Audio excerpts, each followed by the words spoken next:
Iya. Baca baba, terus kalau nggak salah lagi itu ada jemasan pusaka kalau nggak salah.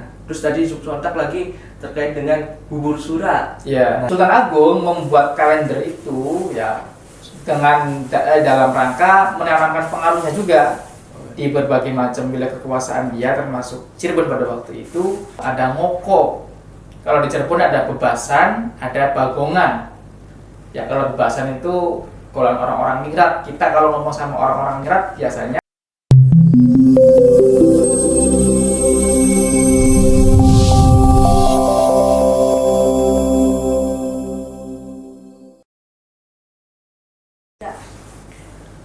Assalamualaikum warahmatullahi wabarakatuh. Salam sejahtera bagi kita semua. Om Swastiastu, Namo Buddhaya, salam kebajikan. Sebelumnya perkenalkan, nama saya Fatahillah Syahrul Mubarak yang mana akan memandu kegiatan terkait dengan agenda kirab kebudayaan dari yang diselenggarakan dari Kementerian Agama sendiri, Dema UIN SSC, yang mengangkat tema terkait dengan malam suro di tengah arus modernisasi antara warisan spiritual dan kesadaran Gen Z. Banyak yang statement terkait dengan malam suro itu malam yang seperti mistis dan lain sebagainya lah. Padahal di situ tersimpan rekam jejak dari pendahulu-pendahulu kita agar kita mempunyai spiritual yang mana untuk bisa menjaga dari perbuatan hal-hal yang menyimpang. Baik, di sini saya tidak sendirian, saya ditemani oleh narasumber luar biasa kita, yakni Kang Farihin sekarang. siap. Beliau adalah sejarawan muda Cirebon ya. Begitulah kata orang-orang. Yang mana mempunyai kompetensi dari tupoksi beliau pegiat dari naskah kuno dan lain sebagainya.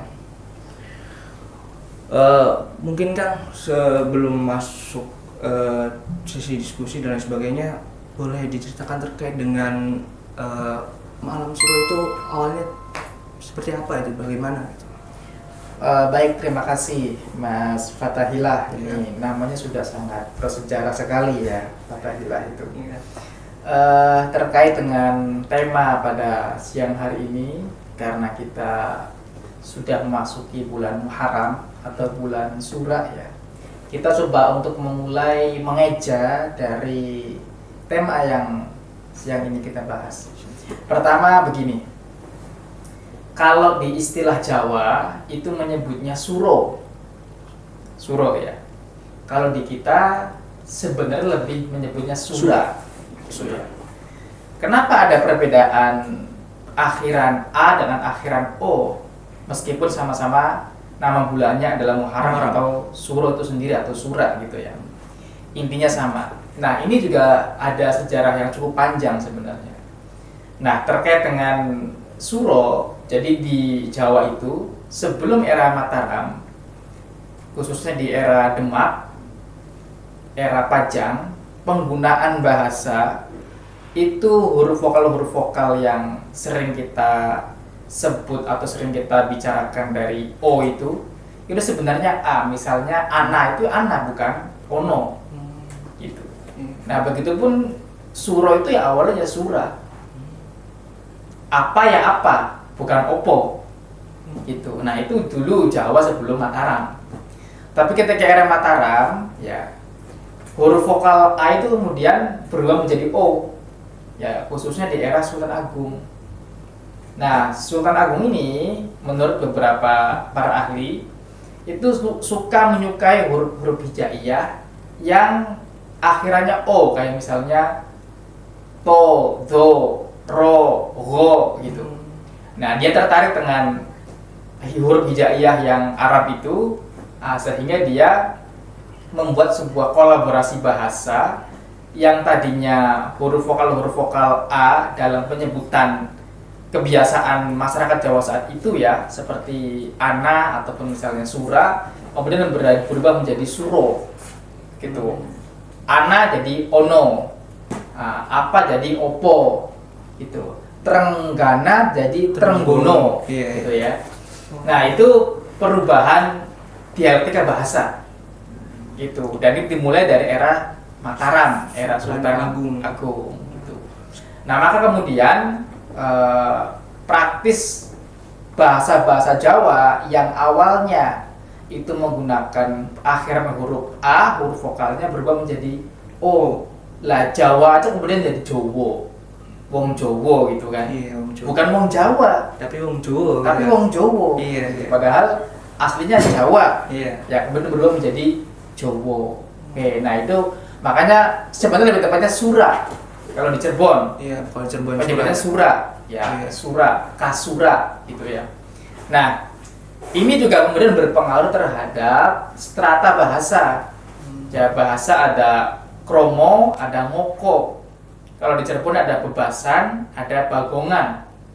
Ya, kalau bebasan itu golongan orang-orang ningrat. Kita kalau ngomong sama orang-orang ningrat biasanya menggunakan bahasa halus. Kalau rakyat ngomong sama pejabat, Iya. baik itu pejabat wilayah, pejabat daerah, atau pejabat pusat, ngomongnya pakai bahasa halus. Ya, kalau Cirebon halus. Iya. Kalau Sunda Sudah halus. Kalau Jawa halus. Gitu ya. Makanya Jawa pun ada yang Jawa pesisiran, ada yang Jawa pedalaman. Iya. Ya, kan kalau Jogja itu halus. Oh. Ya, Iya. ibaratnya kalau ada kereta tabrakan itu bukan bruk, tapi manil. Oh. Ya, beda dengan Surabaya ya. Ya. Jawa pesisiran itu ya bahasa ya orang-orang pesisir gitu ya, egaliter Egaliter itu. gitu. Nah, istilah-istilah bahasa, istilah-istilah kata itu sebenarnya punya sejarah yang panjang, termasuk tadi yang sura atau suro itu ya.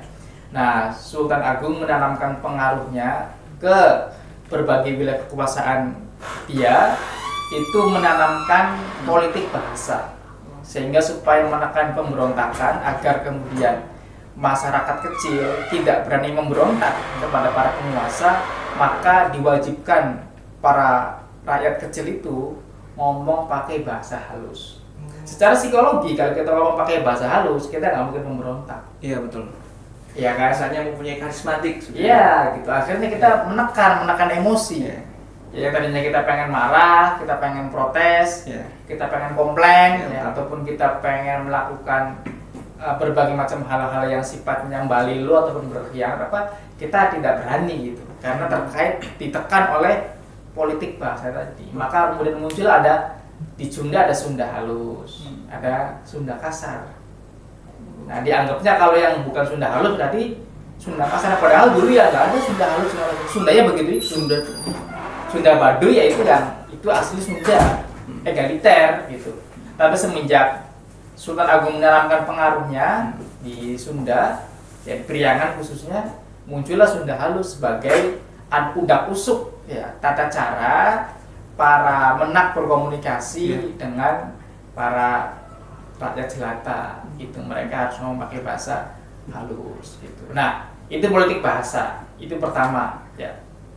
Kemudian kenapa satu suro itu dulu merupakan momentum untuk kita memperingati kalender Saka dan kalender Hijriah, kemudian berubah sekarang menjadi sesuatu yang mistis gitu ya. Nah, sekarang begini, Sultan Agung selain dia membuat politik bahasa, dia membuat kalender. Nah, kalender ini perpaduan dari dua unsur. Pertama, unsur kalender Saka, ya. Kedua, unsur kalender Hijriah.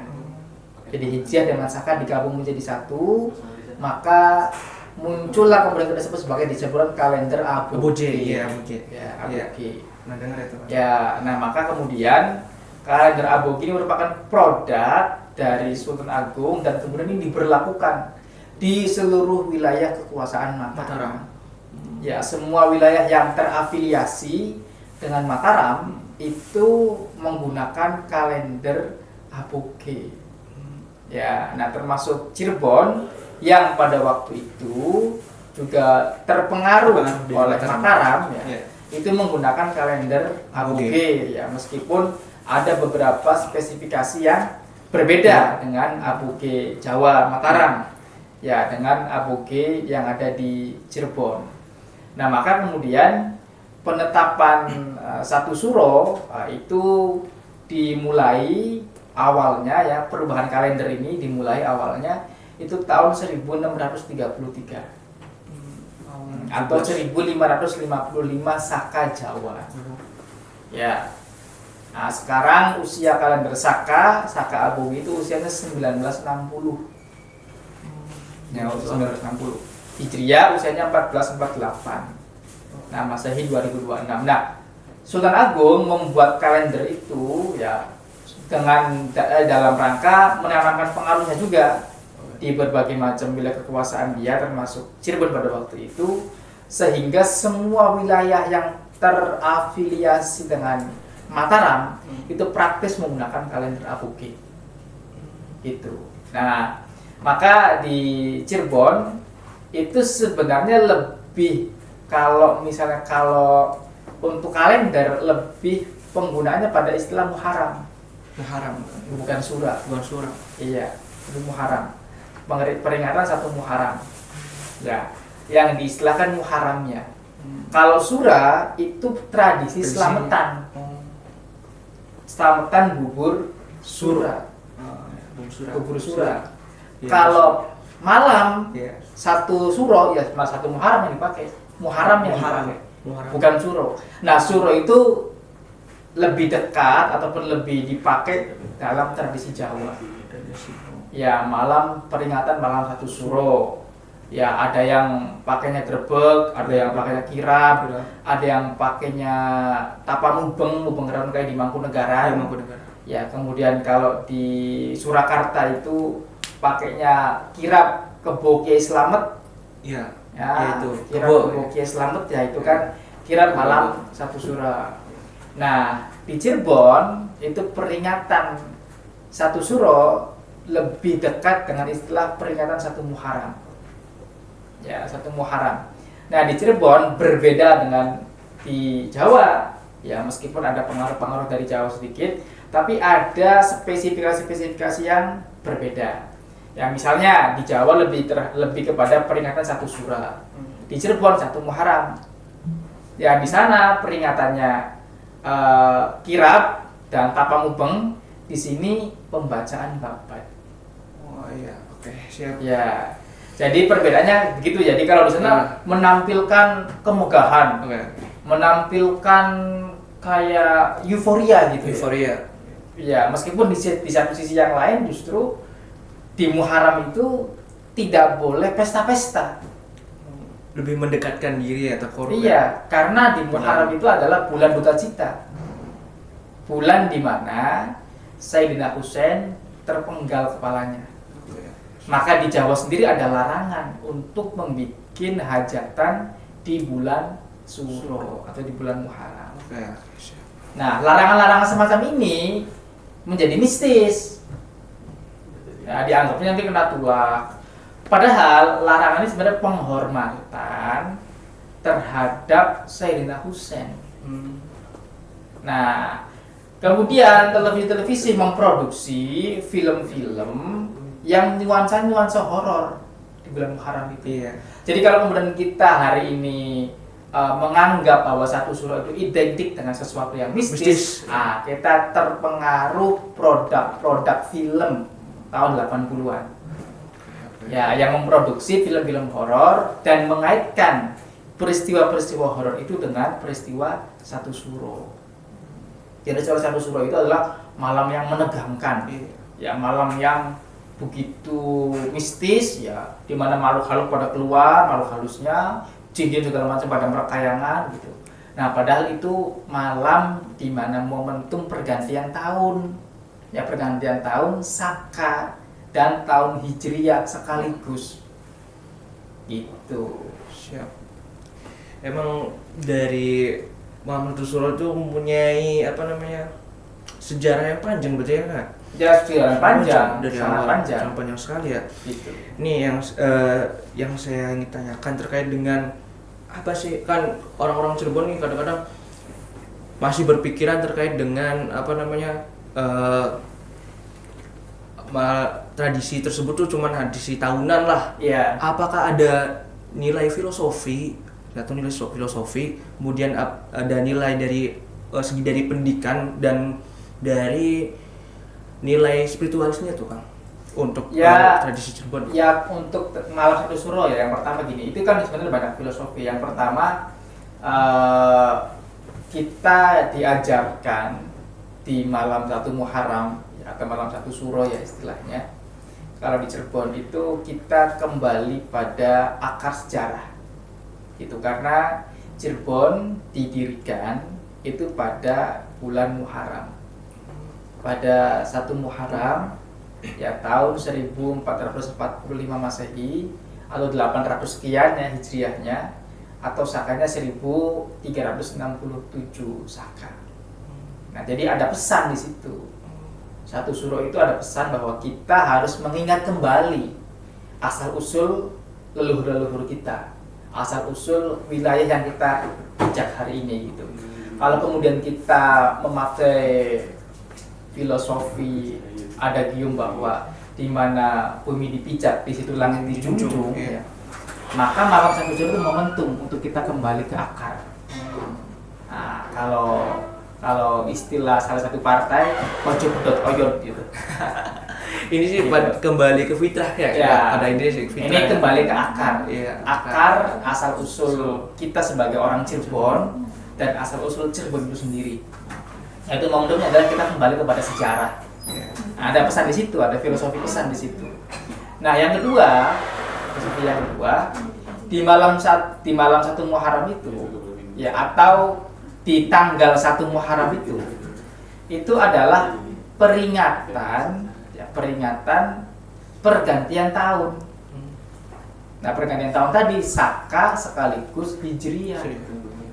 Itu meskipun sekarang ada pergeseran antara Saka Aboge dengan Hijriah, kadang selisih sehari, kadang selisih 2 hari. Gitu. Kalau kemarin satu suro itu di hari Selasa malam Rabu. Iya, Selasa malam Rabu. Selasa malam Rabu kan? Selasa malam Rabu. Nah, kalau miturut Aboge Keraton itu Rabu malam Kamis. Iya.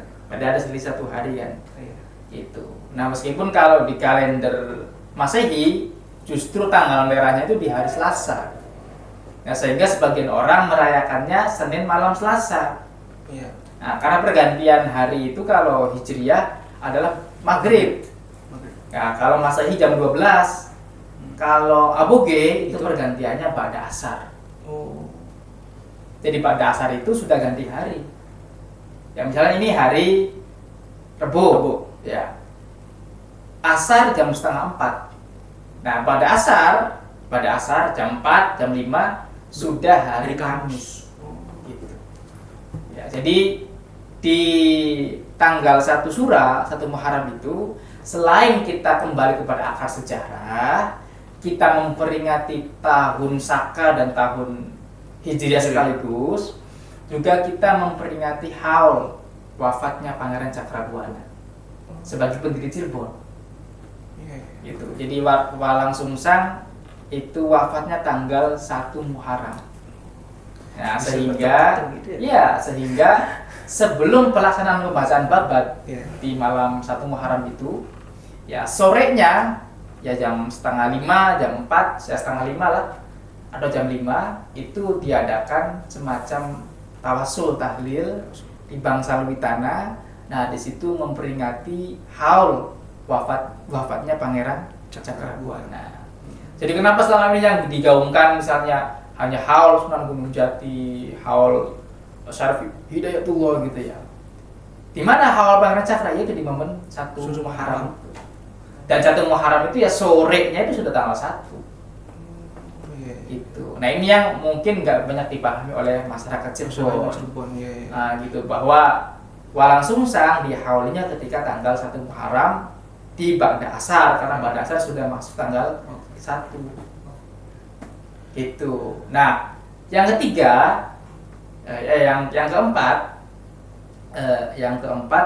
bahwa di momen 1 Muharram ini ya, momen 1 Muharram ini merupakan peristiwa di mana Walang Sungsang itu babat alas.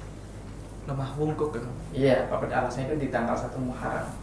Makanya pembacaan babat dilakukan di tanggal 1 Muharram. Ya, jadi ya berdirinya Cirebon, sejarah Cirebon, kemudian wafatnya Cakrabuana, pergantian tahun Saka, pergantian tahun Hijriah, yaitu dimulai di tanggal 1 Muharram. Jadi 1 malam atau 1 hari itu memperingati 4 peristiwa sekaligus. Nah, kira-kira begitu. Nah, ini yang kemudian harus menjadi teladan dan diketahui oleh generasi muda, khususnya Gen Z, bahwa tanggal 1 Muharram itu bukan hanya sekedar kita memperingati pergantian tahun Hijriah gitu ya. Tapi para pendiri Cirebon ya, itu mengawali babat alas Cirebon di tanggal 1 Muharram. Gitu. Oke. Memang luar biasa dari 1 Muharram Cirebon ini. Iya kan? Tadi sontak dari Kang Farin sendiri terkait dengan baca babat ya kan? Iya. Baca babat. Terus kalau nggak salah lagi itu ada jemasan pusaka kalau nggak salah. Terus tadi sontak lagi terkait dengan bubur sura. Iya. Nah itu tuh kan dari hal tersebut tuh apakah hanya momentum untuk silaturahmi atau ada kaitannya dengan masa lalu, Kang? Nah, Bubur atau apa? Nah, begini ya. Bagaimana? Jadi tradisi 1 Muharram di Cirebon yang membedakan dengan di Jawa, kalau misalnya Tapamubeng, Kirap gitu ya. Ada lagi yang jamasan pusaka. Kalau di kita itu justru di momen 1 Muharram itu adalah literasi. Macam apa itu kan literasi gitu. Ikro. Jadi kita mengawali awal tahun Hijriah, tahun Saka ini harus diawali dengan membaca. Nah, membaca adalah jendela pengetahuan. Jendela ilmu adalah membaca. Membaca secara lebih luas bukan hanya membaca buku, bukan hanya membaca koran, bukan hanya membaca naskah, tapi membaca situasi, membaca keadaan, dan mungkin yang lebih penting adalah membaca diri. Jadi filosofinya adalah kita mengawali 1 surah, 1 Muharram di Cirebon itu dengan tradisi literasi. Pesan pentingnya adalah literasinya, bukan mistisnya, bukan horornya, sakral gitu ya. Nah, ini mistisnya, bukan mistisnya, tapi literasinya. Nah, gitu ya. Tuh. Nah, adapun kalau kemudian di Cirebon di Kasepuan ada jamasan. Kemudian di Kacirebonan ada Tapamubeng gitu. Tapamubeng nih. Nah, itu sebenarnya pengaruh-pengaruh Jawa. Oh, dari Mataram ya? Pengaruh-pengaruh Mataram.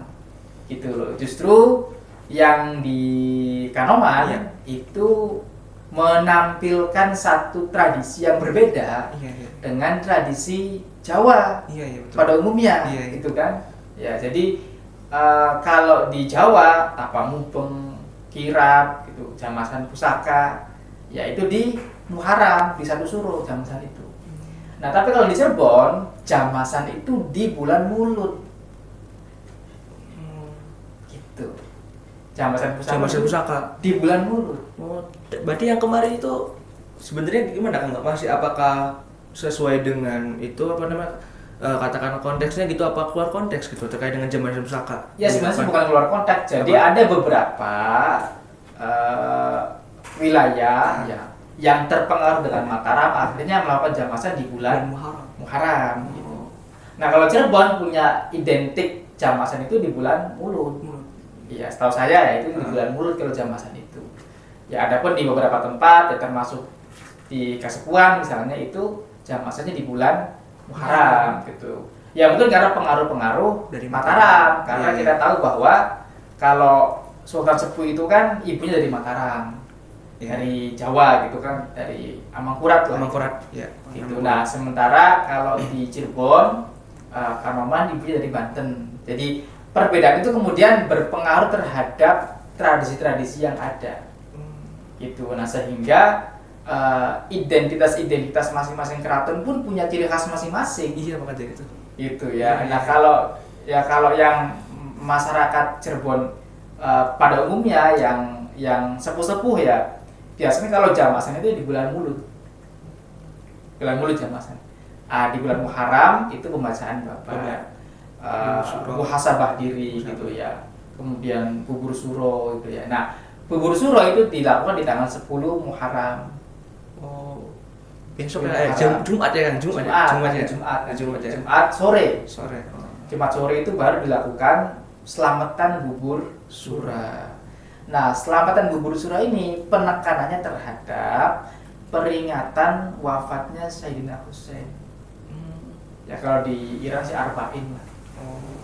Itu peringatan bukan Arba'in apa namanya? Ya Karbala ya. Gitu. Jadi peringatan wafatnya Sayyidina Husain. Gitu. Nah, makanya di keraton kalau tanggal 10 Asyura dan tanggal 10 Muharram itu bikin bubur kemudian wadahnya takir. Nah, takir itu bentuknya seperti perahu. Dalam salah satu hadis bahwa ahlul bait itu diumpamakan seperti perahu Nuh. Safinatun Nuh. Iya, Safinatun. Maka siapa orang yang masuk di dalam Safinatun Nuh itu akan selamat gitu. Ya. Nah, ada filosofi itu, ada pesan kenapa? Karena di keraton Sunan Gunung Jati sebagai raja adalah keturunan dari ahlul bait. Ahlul bait siapa? Sayyidina Husain. Gitu. Nah, sehingga pengaruh tradisi yang muncul adalah peringatan 10 Muharram itu, karena Sunan Gunung Jati bagian dari keturunan Sayyidina Husain gitu. Meskipun ada anggapan Syiah gitu kan. Ya kita memang tidak bisa menafikan bahwa tradisi-tradisi yang dilakukan oleh orang Syiah itu yang kemudian hari ini dipakai oleh para wali dan diteruskan oleh para ulama dalam rangka syiar Islam. Ya, di beberapa tempat Nadran itu di bulan Muharram, kayak di Mundu kalau nggak salah. Ya, di Mundu atau di Cirebon Utara itu di Bungko atau di mana itu satu peringatan di bulan Muharram. Di Bungko kalau misalnya. Di Bungko ya, itu di bulan Muharram ya.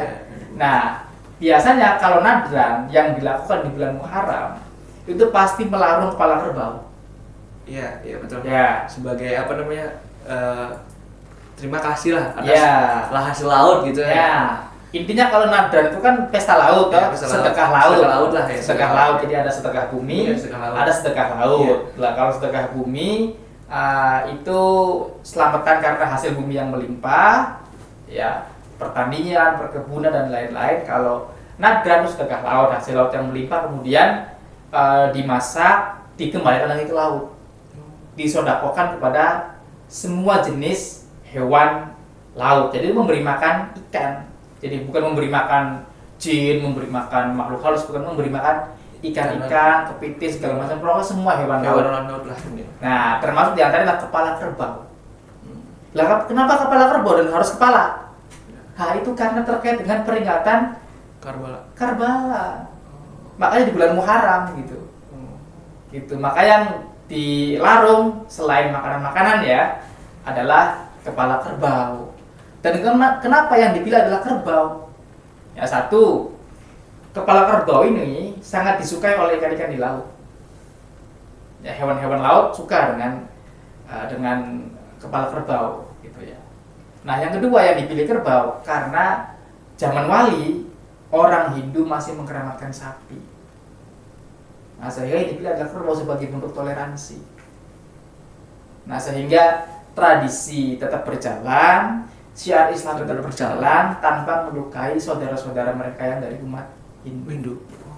Maka yang dipilih adalah kerbau. Maka semua tradisi yang di keraton yang dikorbankan adalah kepala kerbau atau kerbau yang disembelih, bukan sapi.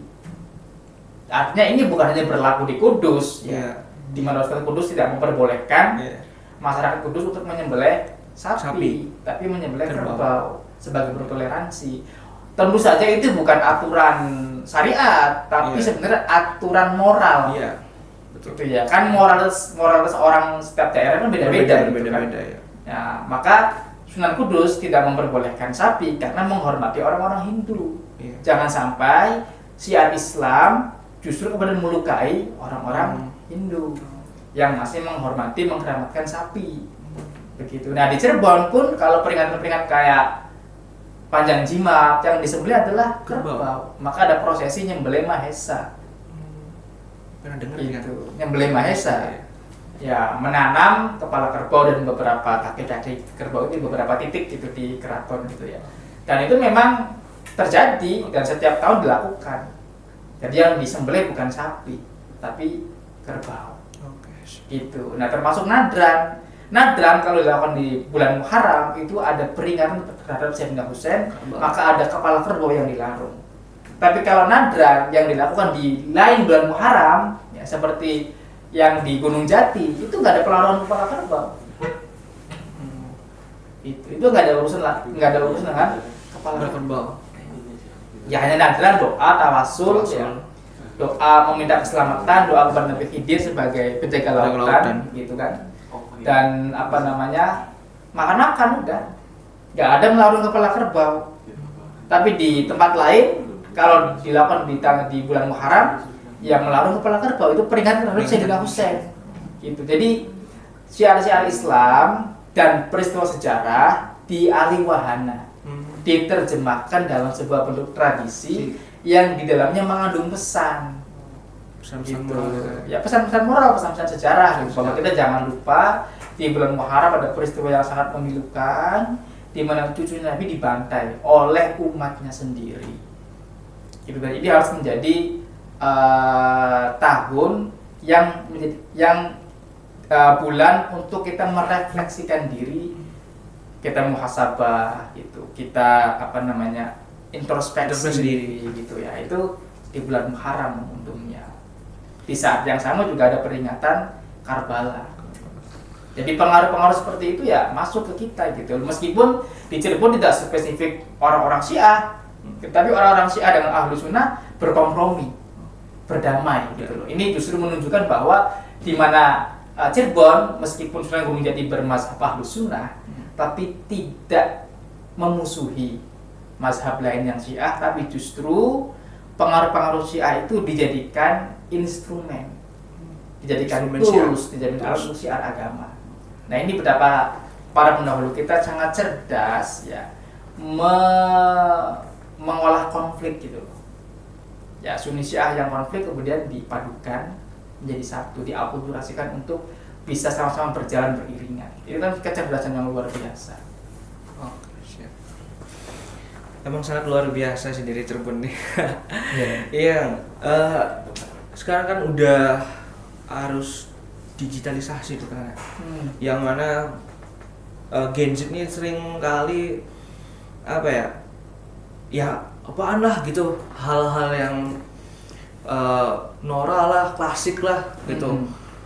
Bagaimana sih sekiranya untuk Gen Z sendiri nih dari perspektif Kang Fahri sendiri, sekiranya mengetahui betul isi dari satu Muharram, soalnya di era digitalisasi sekarang tuh anak-anak tuh kayak gitu ya, norak atau klasik lah, buat apa itu mengikuti hal-hal tersebut, sekiranya memberi pemahaman tetapi pemahaman kekinian gitu Kang. Caranya itu bagaimana? Ya, dulu cara menyampaikan hal-hal yang sifatnya sejarah, syiar Islam, ajaran, baik itu suluk maupun serat ataupun narasi-narasi yang berkaitan dengan sejarah ataupun apapun, itu disampaikan melalui tradisi mamaca. Tradisi mamaca ini membaca sebuah teks, entah itu isinya sejarah ataupun ajaran moral segala macam, itu melalui tembang macapat. Ya. Kenapa harus tembang macapat? Karena saat itu yang digandrungi itu, gitu loh. Jadi para wali itu juga beradaptasi dengan apa yang berkembang pada konteks zamannya. Ya, ketika zaman itu orang menyukai macapat, menyukai lagu-lagu, menyukai gamelan, menyukai bonang, ya, menyukai cerita Mahabharata, ya para wali itu mengadaptasi cerita Mahabharata, memanfaatkan gamelan, memanfaatkan wayang, memanfaatkan tembang-tembang macapat untuk syiar Islam. Dan terbukti ketika melakukan pendekatan semacam itu, ya Islam bisa tersebar dari Sabang sampai Merauke, bahkan tradisi Islam yang berakulturasi dengan tradisi lokal itu menjadi akar kuat kebudayaan kita. Ya, kan? Nah, strateginya adalah beradaptasi dengan kondisi zaman. Iya. Nah, hari ini kondisi zaman kita berbeda. Ya. Gen Z khususnya tidak lagi kenal, tidak lagi suka apa itu Macapat. Tidak lagi tahu apa itu serat. Tidak lagi ngerti apa itu suluk. Tidak lagi ngerti apa itu naskah babat, gitu ya kan? Gitu. Maka cara menyampaikannya menurut saya yang efektif di antaranya adalah melalui podcast-podcast yang semacam ini. Nah, sekarang kalau kita dulu membaca historiografi, ya, menulis teks secara manual, kemudian beralih kita menulis teks dengan komputer, ya, dengan laptop atau dengan apapun, ya. Hari ini kita muncul istilah historiografi digital.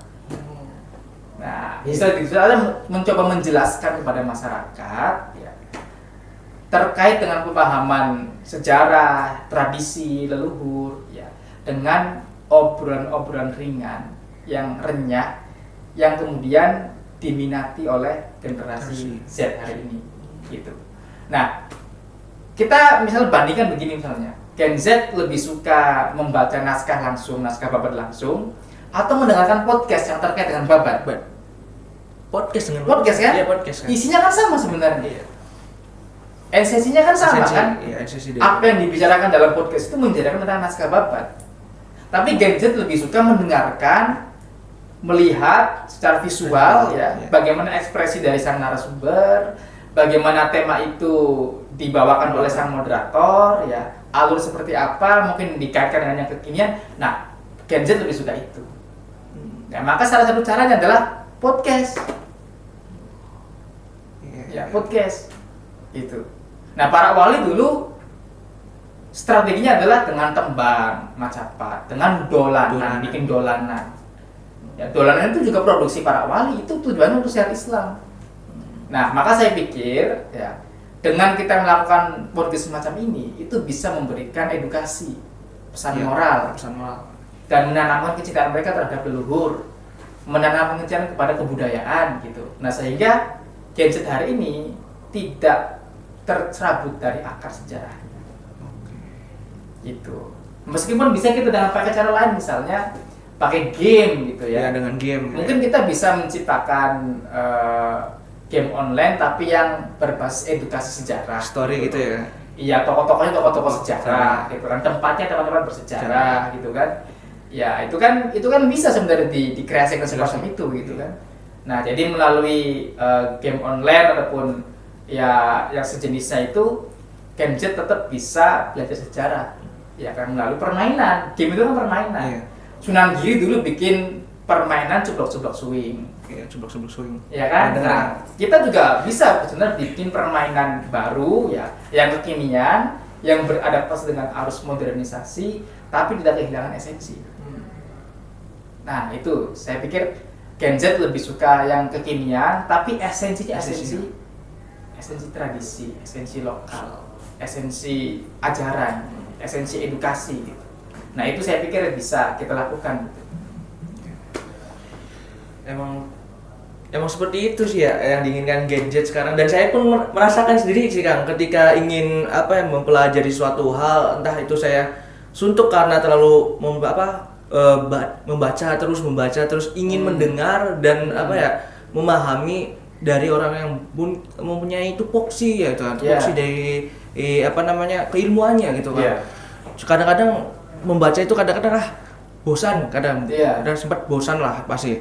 Jadi sekiranya itu mendapatkan ilmu yang lebih instan lah, katakan instan, mudah ditangkap oleh daya pikiran gitu kan. Oke, tadi terkait dengan digitalisasi ini Kang, dari masyarakat sendiri tuh kadang-kadang kan masih menganggap gitu Kang, nilai terkait dengan satu Muharram tuh pasti ada keluar dari penyimpangan agama lah, terus ini sih pemisahan antara nilai-nilai sejarah nilai-nilai kebudayaan dan nilai-nilai keagamaan tuh yang sontak dari masyarakat sendiri tuh kadang-kadang berstatement seperti ini, itu ada sisi kesyirikannya lah, seperti itu. Nah, Kang, itu bagaimana, Kang? Ya sekarang begini ya, anggapan masyarakat terkait dengan tradisi kebudayaan itu kan sebagian dari orang-orang kita itu mendikotomikan antara agama dengan kebudayaan, antara tradisi dengan ajaran Islam gitu ya. Nah, padahal sebenarnya antara agama dengan kebudayaan itu satu kesatuan yang tidak bisa dipisahkan. Ya, segala macam yang menjadi hasil cipta karya manusia, ya, baik itu seni, baik itu pendidikan, baik itu filsafat, baik itu politik, itu semua adalah produk kebudayaan. Ya, itu semua produk kebudayaan. Nah, saya ambil satu contoh bahwa antara budaya dengan agama itu terjadi sintesis di antara keduanya. Sekarang begini, salah satu syarat sah kita sholat itu adalah menutup aurat. Ya, okay. Betul. Kalau laki-laki sholat harus menutup aurat. Ya, untuk menutup aurat bisa pakai celana, bisa pakai sarung, bisa pakai gamis, kan begitu ya. Kalau pakai celana jeans, ya, kita pengaruh Eropa. Oke. Tapi apakah sah? Sah. Ya. Kalau pakai sarung, ya katakanlah pengaruh Hindu, ya kan? Iya. Hindu. Kita pergi ke Bali, orang-orang Bali pada berdanda itu pakai sarung. Iya, memakai sarung. Ayo, kalau kemudian mau kita kaitkan ya, berarti kalau mang tasab bebikomin, misalnya, ya kan? Meminhum gitu ya. Meminhum, wah itu repot juga kan? Iya betul. Nah, atau mesti kita pakai gamis. Iya. Loh, pakai gamis? Apakah itu Islam? Bukan. Abu Jahal juga pakai gamis. Iya betul. Ya, maka kebudayaan, tradisi yang produknya berupa pakaian, ya, itu tidak dikaitkan dengan agama tertentu. Semua bisa kita pakai, semua bisa kita manfaatkan selama tidak bertentangan dengan syariat Islam. Ya, kita sholat pakai lepis, nggak apa-apa. Nah, meskipun asal-usul lepis itu dulu dipakai oleh orang-orang yang punya gangguan seks gitu. Gitu. Nah, tapi bisa dipakai, bisa. Gitu. Karena konteksnya beda, kita pakai lepis untuk style, iya, ya, bukan kita kena penyakit seks gitu. Iya, kan? Betul. Ya kan? Tapi untuk style gitu kan. Dan itu boleh-boleh saja. Buat gaya hidup lah ini ya. Iya. Jadi buat hadir acara kondangan bisa, buat kuliah bisa, buat sholat bisa. Ya, gamis apakah kalau kita pakai sangat Islam menunjukkan kita tuh Islam? Oh, enggak juga. Ya, tradisi Arab jahiliyah ya mereka juga pakai gamis. Jadi itu sama sekali nggak ada hubungan dengan Islam. Ya kan begitu. Nah, maka pakaian sebagai produk kebudayaan kita bisa lepas dari agama. Karena dalam praktek keagamaan kita ketika sholat, ya kita menggunakan pakaian untuk menutup aurat. Nah, batik ini produk lokal kita. Sholat pakai batik sah. Ya kan begitu. Ya, sholat pakai kaos sablon sah secara fikih. Yang penting menutup aurat. Gitu. Dan di situ nggak ada penjelasan yang dimaksud menutup aurat adalah pakai batik. Yang dimaksud menutup aurat pakai gamis, kan nggak ada aturan begitu. Yang penting menutup aurat. Jadi antara budaya dan agama itu satu kesatuan yang tidak bisa dipisahkan. Oke, itu yang pertama. Nah, yang kedua begini. Apakah kalau kita itu memandikan keris, ya mencuci pusaka, sampai begini, ya itu adalah syirik gitu loh. Saya pikir urusan syirik, ya urusan musyrik itu letaknya bukan pada benda, letaknya pada hati dan pikiran, keyakinan, pada keyakinan, gitu. Selama Anda tidak meyakini bahwa keris itu memiliki daya kekuatan sebagaimana Tuhan, maka Anda tidak termasuk pada orang yang syirik ataupun musyrik. Ya, sekarang begini misalnya, kalau kita pergi ke sebuah swalayan atau supermarket, ya, kita dibekali keris dengan kita dipegangi ATM, kira-kira lebih pede mana? ATM. Kalau kemudian dari ATM kita jadi pede, kita jadi merasa bersemangat, dan hal itu dianggap sebagai syirik. Lah berarti sama dong hal dengan seperti keris. Iya. Ya kan? Iya. Kita punya besel. Besel tau besel ya? Apa tuh Kang? Besel itu kalau kita dulu para pejuang kita kalau pengen ngelawan penjajah itu dibagi besel sebagai jimat. Oh, jimat. Iya, jimat. Jimat gitu. Jimat. Dengan pakai besel kita lebih pede. Gairah, semangatnya itu lebih kuat gitu. Iya. Ya. Lah, zaman dulu pakainya besel. Kalau zaman sekarang Anda pengen perang, Anda dikasih tembakan. Ya, dengan Anda dikasih besel kira-kira lebih pede yang mana? Yang pede dikasih tembakan kan? Iya. Jadi tembakan sama besel fungsinya sama nggak? Sama. Sama kan? Ya. Kita mempercayai fungsinya, bukan menuhankan benda kan begitu. Iya. Anda percaya misalnya keris ini tajam. Anda percaya nggak keris ini tajam? Ya. Wah, kalau Anda percaya Anda musyrik. Oke, kalau Anda nggak percaya, saya goreskan ke muka Anda. Ya kan? Iya. Karena kan pakai logika kita. Iya. Gitu kan. Jadi tidak semua kita mencuci benda ataupun kita punya patung di rumah. Itu kita menyembah berhala ataupun kita musyrik gitu loh. Musyrik itu letaknya bukan pada patung, bukan pada bendanya, tapi pada hati dan pikiran kita. Wah, selama ini itu juga memberhalakan uang kok. Iya sih, betul. Iya kan? Iya. Kita mengorbankan apapun gitu loh. Segalanya jadi uang. Berarti kita memberhalakan uang kan? Iya, saya tidak langsung ya. Secara langsung kan? Iya, betul. Iya. Nah, berarti kan letaknya bukan pada benda. Patung itu ya patung. Ya, patung itu bukan berhala. Ya kan? Yang berhala itu kalau kita menyembah itu ataupun menjadikan itu sebagai satu-satunya tempat bergantung. Ya, seolah-olah Tuhan tuh nggak intervensi gitu loh. Nah, berarti kita menyembah berhala gitu loh. Lah para politisi itu mereka kira-kira menyembah uang apa menyembah berhala uang gitu loh. Menyembah berhala jabatan gitu. Jabatan kan. Ya kan begitu kan? Iya. Nah, maka dari itu peralang syirik, musyrik itu letaknya bukan pada benda, tapi pada hati dan pikiran. Pertanyaannya adalah siapa yang bisa melihat langsung isi pikiran dan hati orang gitu. Nah, iya itu betul. Ya kan begitu. Iya. Berarti kita tidak punya kapasitas untuk menjudge seseorang musyrik, seseorang syirik, itu nggak bisa. Gitu. Kira-kira begitu. Oke, emang betul sih tadi yang katakan terkait dengan budaya dan agama itu emang satu-satunya benar-benar tidak bisa. Ya, betul. Karena ya kita kembali lagi daripada para wali songo ya kan ya. Ya, tiba ke Jawa itu tidak lain tidak bukan itu menggunakan kehalusan ya kan, kelembutan gitu kan. Di penghujung pertanyaan nih Kang, ini mungkin ada apa ya? Rada gimana ya?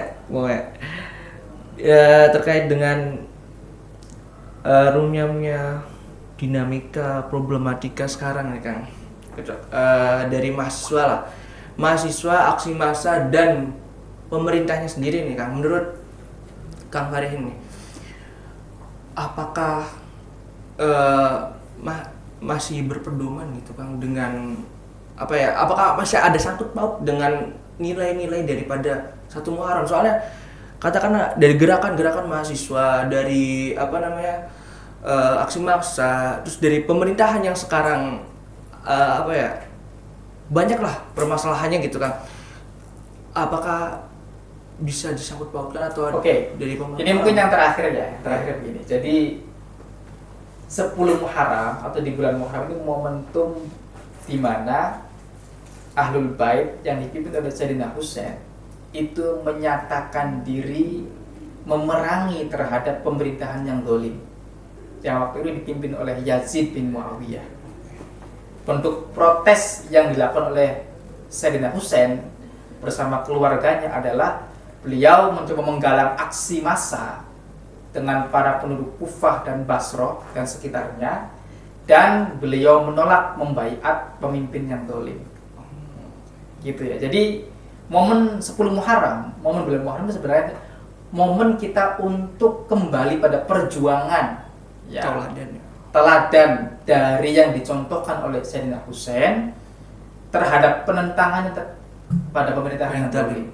Oke. Bahwa kedoliman pemerintah itu sudah tidak bisa lagi ditoleransi. Ya, sehingga beliau menyatakan diri untuk melawan dan tidak mau membaiat pemerintahan yang zalim. Jadi ini sikap. Ini sikap seorang pemimpin sejati, seorang pemuda. Sayyidina Husain itu simbol pemuka para pemuda ahli surga, itu Sayyidina Husain. Gitu. Jadi kalau kita para mahasiswa pengen menyatakan aksi, bawa Sayyidina Husain sebagai simbol spirit aksi itu. Gitu. Karena penentangan terhadap pemerintahan yang zalim telah dicontohkan oleh Sayyidina Husain, dan beliau tahu sebenarnya, dia tahu bahwa nasibnya akan tragis, beliau tahu, tapi dia tetap melakukan itu. Dan apa yang terjadi setelah beliau wafat itu justru menjadi spirit yang besar bagi umat Islam. Islam mampu tersebar sampai ke Indonesia wasilah Sayyidina Husain.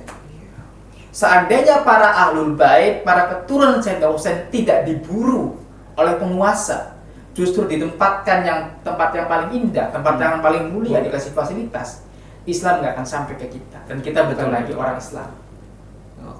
Tapi karena Sayyidina Husain melawan, anak cucunya melawan, diburu oleh penguasa, mereka keluar dari wilayah mereka asal tinggal dan sampailah ke Indonesia. Gitu. Dan perlu kita tahu bahwa dari zaman kolonial, yang gencar memberontak terhadap pemerintah VOC dan pemerintah kolonial Hindia Belanda adalah keturunan Ahlul Bait. Makanya bagaimana caranya Ahlul Bait ini diputus. Ya, diputus secara genealoginya maupun secara perjuangannya. Gitu. Oleh karena itu Muharram sebagai bulan yang kita bisa teladani dari perjuangan Sayyidina Husain. Gitu. Sebagai pemimpin di Karbala, beliau tahu nasibnya akan tragis tapi tetap melakukan aksi. Ya, demi menjaga harga diri, agama dan kemaslahatan umat. Jadi dia menunjukkan bahwa nyawanya itu murah demi agama, kepalanya murah demi kemaslahatan umat. Lah kalau Husain saja berani mencontohkan itu, yang jelas-jelas cucunya Nabi, kita ini yang bukan siapa-siapa masa? Iya betul ya. Iya kan? Bukan sipil biasa. Oh iya, kita contoh misalnya Mbah Mukolim, pesantren. Iya betul. Oh itu min ahlul bait. Keturunan Nabi, punya jabatan tinggi sebagai mufti, hidupnya dikasih fasilitas. Tapi ketika melihat rakyat menderita dan keraton yang bertekuk lutut di bawah telapak kakinya VOC, beliau tidak mau tunduk. Lebih baik saya melawan, lebih baik saya non kooperatif daripada saya dikasih fasilitas tapi tunduk pada penjajah. Tunduk pada pemerintahan yang zalim. Nah, maka memilih keluar melawan. Lah, pertanyaannya adalah apa kabar mahasiswa hari ini? Bagaimana mahasiswa? Oke itu ya, poinnya ya. Oke siap, luar biasa. Apa ya? Kita sudah melewati dari rangkaian demi diskusi. Ikan minta pesan lah untuk pemuda sekarang lah, Gen Z lah. Agar ya satu menjaga budaya, terus mewarisi suri tauladan daripada pendahulunya. Kadang kerap sekali orang kita sendiri katakanlah lebih meneladani orang-orang luar daripada orang-orang yang di kita sendiri yang mempunyai karismatik lah di wilayahnya sendiri tuh, dari teritorialnya sendiri gitu kan. Itu bagaimana pesan? Minta pesan. Ya, pesan untuk para pemuda, para Gen Z, kita harus kembali pada akar kebudayaan dan akar sejarah kita. Ya, sebelum akar itu diputus dan kita tidak lagi mengenal dan tidak mengetahui dan tidak bisa meneladani perjuangan para pendahulu kita. Maka selama kita berpijak pada akar yang kuat, ya selama itu pula pohon yang besar tidak akan pernah tumbang. Ya, tapi manakala akarnya itu tercerabut, maka sebesar apapun pohonnya, dia akan tumbang sekalipun diterpa oleh angin yang gerimis. Oke, terima kasih.